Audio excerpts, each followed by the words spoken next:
भारत की अधूरी टी20 पहेली के बीच संजू सैमसन की छोटी लेकिन चमकदार झलक। अहमदाबाद में खेले गए पांचवें टी20 अंतर्राष्ट्रीय मैच में संजू सैमसन ने 22 गेंदों पर 37 रनों की शानदार पारी खेली। अहमदाबाद टी20 से पहले संजू सैमसन ने दक्षिण अफ्रीका के खिलाफ टी20 फॉर्मेट में 4 बार खेल चुके थे। हर बार जब वो शून्य पर आउट नहीं हुए, उन्होंने उनके खिलाफ शतक लगाया था। एक रोमांटिक रिडेम्पशन स्टोरी दोहराने की उम्मीद की जा रही थी, लेकिन लाइव खेल की कहानी अक्सर सबसे पसंदीदा ट्विस्टेड टेल से भी ज्यादा अनिश्चित होती है। शुक्रवार को चौथे ओवर में ही संजू सैमसन की पारी अच्छे संकेत मिलने लगे थे। जब उन्होंने ओटनियल बैट्समैन को ऊपर उठकर सीधा बाउंड्री के लिए मारा, उनकी पारी की तीसरी बाउंड्री में उन्हें 8 गेंदों में 16 रन पर पहुंचा दिया। शुरुआत थोड़ी झिझक रही थी, लेकिन कुछ खास बनने की ओर बढ़ रही थी। शुक्रवार को सैमसन को टीम में शुभमन गिल की जगह मौका मिला था।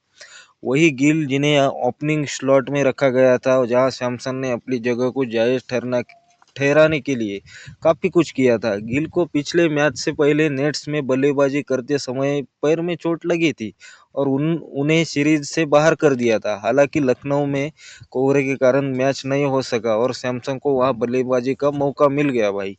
अहमदाबाद की ओर बढ़ते हुए जो इस सीरीज में उनका पहला और आखिरी मौका था, ये साफ था कि उन्हें इस एकमात्र अवसर को मतलब रन बनाने पड़ेंगे। ये उनके लिए नया नहीं था। एक दशक से अधिक लंबे अंतर्राष्ट्रीय करियर में संजू सैमसन को अक्सर ऐसे ही सीमित मौके मिल रहे थे भाई। बिना अगले अवसर की गारंटी के उसे एक मौके को भुनाना उनके लिए अंतर्राष्ट्रीय क्रिकेट में आम बात रही भाई। सूर्य कुमार यादव के कप्तान बनने के बाद सैमसन का सबसे लगातार दौर आया है। जुलाई 2024 के बाद से उन्होंने अपने 52 में से 27 टी20 मैच खेले हैं। इस दौरान 3 शतक लगाने और लय पाने के बावजूद उन्हें टॉप ऑर्डर में मौका नहीं मिला भाई, और इस सीरीज में फिनिशर की भूमिका में जितेश शर्मा के लिए जगह छोड़नी पड़ी। मतलब संजू सैमसन को जगह छोड़नी पड़ी थी भाई। इस सीरीज में सैमसन को मिला ब्रेक सही समय पर आया। गिल रन बनाने के संघर्ष में मतलब रन नहीं बना पा रहे थे और out of form Surya Kumar Yadav ने भी टॉप ऑर्डर में भारत की चिंता बढ़ा दी थी भाई, जहाँ सैमसन एकमात्र विकल्प दे सकते थे। मतलब सैमसंग फॉर्म में भी थे। अभिषेक शर्मा की शानदार फॉर्म ने यह सुनिश्चित किया कि कप्तान और उपकप्तान के खराब दौर के बावजूद भारत के नतीजों पर ज्यादा असर नहीं पड़ा है। लेकिन ऐसी टीम में जहां कमजोर कड़ियां बहुत कम है, वही एक बड़ी चिंता सबके ध्यान का केंद्र बन जाती है। और यही सैमसंग समाधान के रूप में नजर आते हैं, जो पावर प्ले में रन बनाने का ज्यादातर भार उठाने वाले इन फॉर्म बाएं हाथ के बल्लेबाज को सहारा दे सकते हैं भाई। शुक्रवार को शुरुआती ओवरों में बीट होने और लीडिंग एज लगने के बावजूद सैमसंग ने खुद को रोके नहीं रखा। उन्होंने वही से आगे बढ़ाया जहां छोड़ा था। दूसरे ओवर में लॉन्ग ऑन के ऊपर से हल्के अंदाज में खेला गया छक्का उनकी पारी को रफ्तार दे गया। इसके बाद शानदार बाउंड्री की झड़ी लग गई। उन्होंने सीधा मैदान के नीचे एक बाउंड्री मार दी और फिर मिड विकेट के ऊपर से छक्का जमाया। वो जोखिम लेने में सहज दिखे और कोई सेफ्टी नहीं रखा था। गेंद जब उनके स्लॉट में आई तो डिप में खड़े फील्डरों को चुनौती देने में उनकी कोई हिचक नहीं थी। एक लीडिंग एज पर कैच का खतरा भी बना, लेकिन उनकी गति में कोई बदलाव नहीं आया।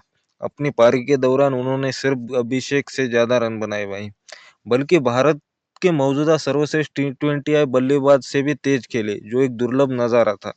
लेकिन जब लगने लगा कि वह पूरी नियंत्रण में है, तभी जॉर्ज लिंडे की एक गेंद जो मिडल स्टंप पर पिच होकर सीधी निकल गई ने स्टंप बिखेर दिया और संजू सैमसन की पारी को अचानक समाप्त कर दिया। ठीक उस समय जब वह बड़ी पारी के लिए पूरे तरह से सेट थे, उनकी साहसिक पारी के अजीब समय पर खत्म हुई। अगर अहमदाबाद में संजू सैमसन जल्दी आउट हो जाते, तो सैमसन गिल की बहस खत्म हो जाती। वो एक बड़ी पारी टीम मैनेजमेंट को परेशानी बढ़ा देती और संजू सैमसन का मामला और मजबूत हो जाता। लेकिन 22 गेंदों पर 37 रन की यह पारी आखिर क्या छोड़ती है?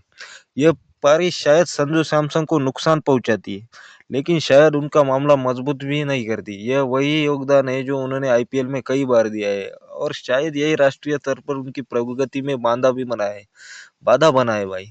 उनके लिए राहत की बात यह है कि गिल ने अभी तक ऐसा फॉर्म नहीं दिखाया है जो संजू सैमसन उनकी जगह खिलाने के फैसले को पूरी तरह से सही ठहरा सके। इसके अलावा जितेश शर्मा को भी अपनी भूमिका में खुद को साबित करने के पर्याप्त मौके नहीं मिले हैं भाई। ऐसे समय में जब भारत का टॉप ऑर्डर जो गैर प्रदर्शन करने वाले खिलाड़ियों के कारण दबाव में है, सैमसन को वापस लाने का विकल्प कितना आकर्षक है। शुक्रवार की पारी से सैमसन ने चयनकर्ताओं को सोचने पर मजबूर किया है भाई। लेकिन क्या उन्होंने समाधान सामने रख दिया है या फिर मौका गवा दिया है? एक और निराशाजनक प्रदर्शन के बावजूद इस बार सपाट पिच पर सूर्य कुमार यादव से टीम की गाड़ी फिलहाल टीम सूर्य कुमार यादव से रन नहीं बने भाई। टीम की गाड़ी फिलहाल तो ठीक चल रही है, लेकिन एक चिंता साफ नजर आ रही है। भारतीय टीम कब तक इसे ठीक करने से बच सकती है क्या मालूम। अभी तो विश्व कप से पहले केवल 5 T20 मैच बचे हैं। जवाब जल्दी सामने आ सकते हैं। सैमसन ने एक बार फिर याद दिलाया कि अगर किसी को जरूरत थी कि वह इस बड़ी समस्या का संभावित समाधान हो सकते हैं जिसके साथ भारतीय टीम इस मेगा टूर्नामेंट में जा रही है। अगर